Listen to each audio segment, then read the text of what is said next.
Bismillahirrahmanirrahim. Assalamualaikum warahmatullahi wabarakatuh. Di sini saya Holis Nur Anissa dari jurusan Agribisnis Fakultas Pertanian Universitas Garut. Di sini saya akan menjelaskan tentang manajemen personalia.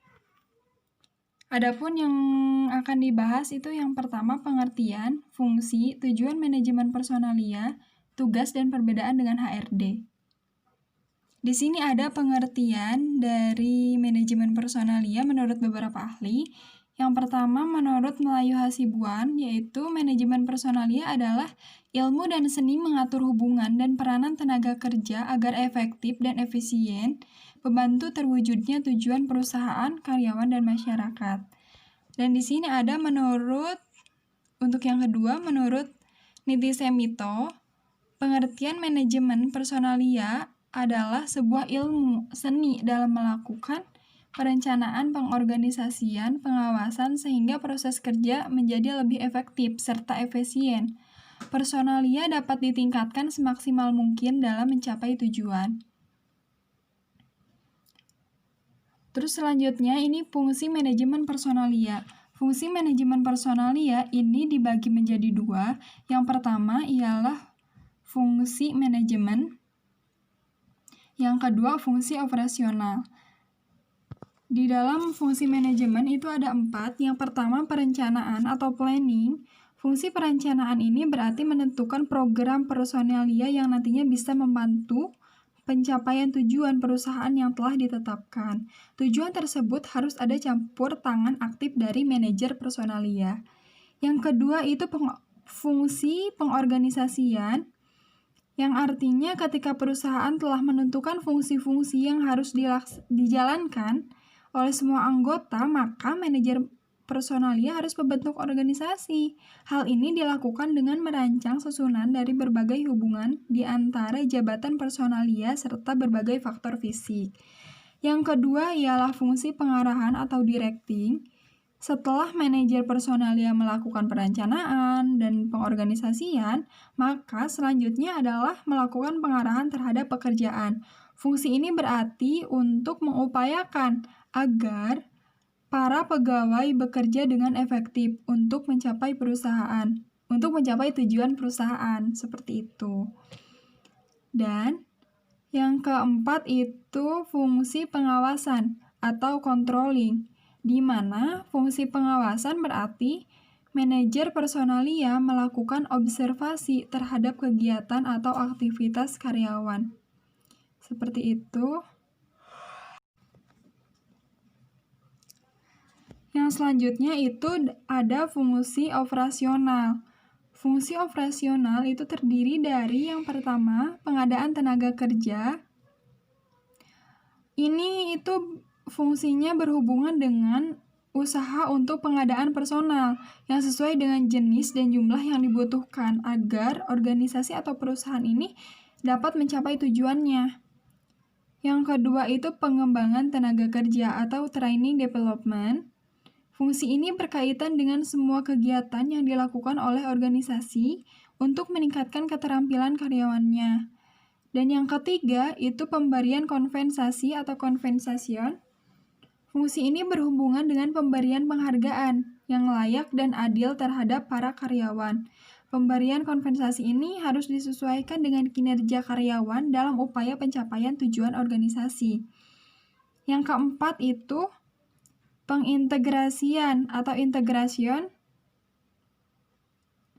Fungsi ini berkaitan dengan penyesuaian antara keinginan organisasi dengan kelompok atau perorangan di dalam organisasi tersebut. Dengan proses integrasi yang baik, maka semua pihak dalam organisasi dapat bekerja sama untuk mencapai tujuan yang ingin dicapai bersama. Yang kelima ialah pemeliharaan atau maintenance. Fungsi ini berfungsi atau berhubungan dengan semua usaha yang dilakukan oleh perusahaan untuk dapat mempertahankan kondisi fisik dan psikis karyawan. Hal ini juga berkaitan dengan pelayanan yang diterima oleh karyawan, seperti itu. Dan selanjutnya, ini ada tujuan manajemen personalia ya. Seperti yang dijelaskan oleh Manulang, di mana ada 2 macam tujuan manajemen personalia, yaitu Yang pertama, production minded atau efisiensi dan daya guna. Ya, seperti itu. Dan yang kedua itu people minded atau kerjasama. Oleh karena itu, tujuan manajemen personalia sangat berhubungan dengan upaya untuk menciptakan kondisi di mana setiap pegawai dapat memberikan sumbangsih yang maksimal kepada atasannya. Alasannya, kenapa? Efisiensi hanya bisa tercapai bila ada kerjasama yang maksimal dari para pegawai. Seperti itu. Dan untuk selanjutnya, ini ada tugas dan perbedaan manajemen personalia dengan HRD. Tugas dari manajemen personalia yang pertama itu melakukan seleksi tenaga kerja sesuai dengan yang dibutuhkan, terus merancang anggaran tenaga kerja, membuat job description, job specification, dan job analysis. Terus menentukan dan memberikan sumber daya manusia pada perusahaan, mengurus, mendidik, dan mengembangkan sumber daya manusia. Ini meliputi proses pendidikan sumber daya manusia pada perusahaan, ya, seperti itu. Untuk selanjutnya,